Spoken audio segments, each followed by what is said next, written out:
hold downs, diaphragmatic contractions, the strain, the suck. Oh my God, we're gonna talk about holding your breath. I'm Chris Mills with surfstrengthcoach.com. Check out the website, like, subscribe, Instagram. If you don't have the Surf Athlete app, go download it now. There's a free version. I'm sitting in a spot down here on the coast on the Bookit. This is where I usually come chill, can check some surf, can get a good idea of winds and swell on this part of the Bookit, just sitting here chilling. And we're gonna talk about hold downs. Holding your breath, the experience of it. Are you experienced? Have you ever been experienced? Give me some credit, quoted Jimi Hendrix in a YouTube video.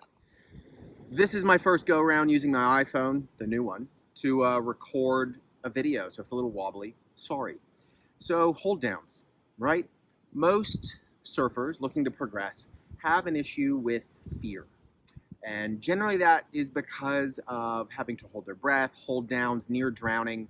Generally it has something to do with the whole holding your breath, drowning process. So what I want to give you is some insight of first needing to experience the hold down, the physical sensations, because only with initial awareness, experience, and understanding can you then start making progressions and working on longer breath holds and then CO2 tables and CO2 tolerance, blah, blah, blah. That's not what all this is right now. It is for you to become experienced.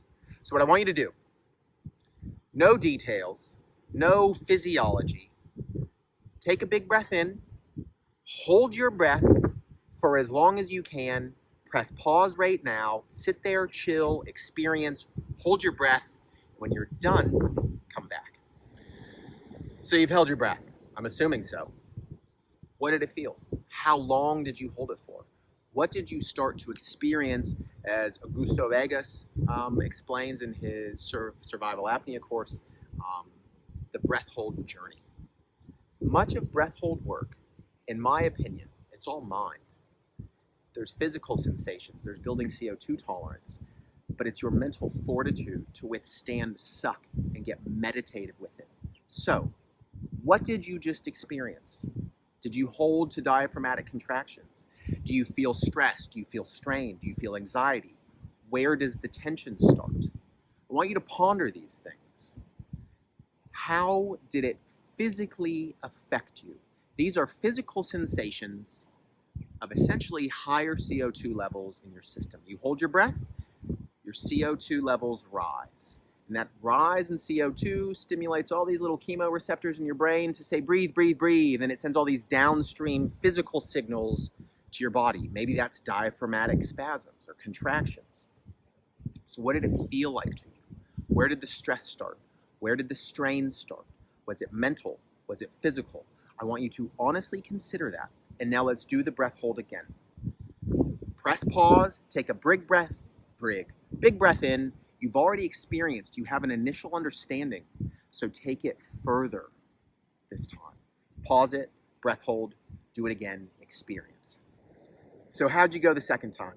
I would be willing to guarantee 8 out of 10 of you, that's 80%, held your breath longer. Simply from now having an understanding of what you're physically experiencing, getting calm and cool with it, and then progressing it further. So it's this initial experience, becoming familiar with higher levels of CO2 in the system and the physical downstream effects that has on physiology. It's a stress response.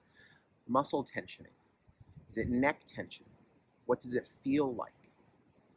This is inherent in this whole breath hold process and learning to improve breath holds, because what the issue is, people get into the surf, they already have a heightened heart rate. If they're paddling, they've caught a wave, there's a heightened breath rate, and then they go to hold their breath. So the stress response happens quicker because there's already a higher level of CO2.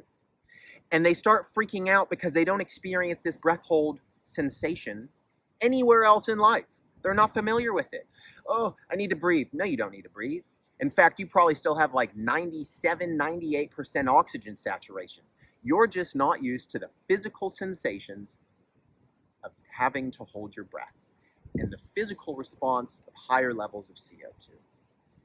So it's this experience first that I think people need to, get ready for it, experience. Only when you start to get familiar with these sensations, getting familiar with how your body responds and being able to relax and meditate through it. Meditate in the sense of taking a focus away from the suck, because as soon as you start to focus on the suck, I guarantee it's gonna get worse. Try it. Focus on the tension, it's gonna get worse. Whereas if you can take yourself mentally and almost displace, unfocus to focus on something else. A mantra. I focus on calm. I might focus on fingertip rubbing. I can hold my breath for 4 minutes plus on dry land, and it gets all mental. Yeah, there's the physical aspects of it, but most of it is mental. So take this awareness, this breath hold journey, again, Augusto Vegas, it's this experience. Feel the sensations. What is happening and how is it happening? Can you get familiar with it? Can you pull your focus off of it and relax to extend, to prolong this breath hold? Because if you're in a hold down situation in the water, it becomes mental.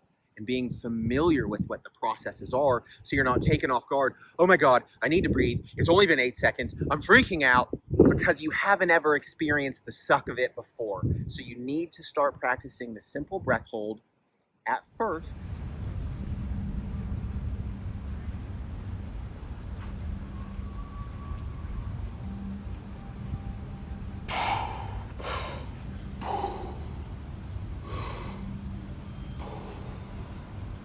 Then we can get into CO2 work in the pool, CO2 tolerance work, all of that. But you first just need to feel and to experience, to become familiar.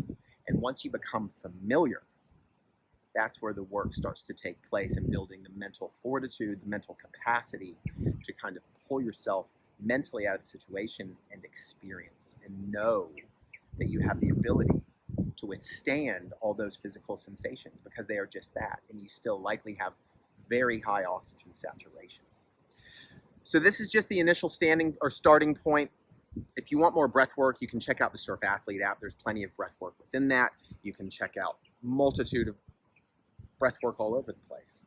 But like we teach on our surf coaching camps, the first step, become aware, be experienced. Have you ever been experienced?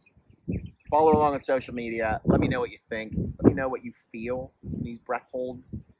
The suck of it, that's what I call it, the suck of it, because you need to become familiar with that first, so you then know the steps to prolong and to feel, and there's an awareness. So it doesn't catch you off guard for the first time that you actually have to hold your breath underwater. You already know what's going on. Cool? I hope you dig it. I'm gonna go get in the sun, take this shirt off, get some vitamin D, and enjoy some life. Cool? Peace.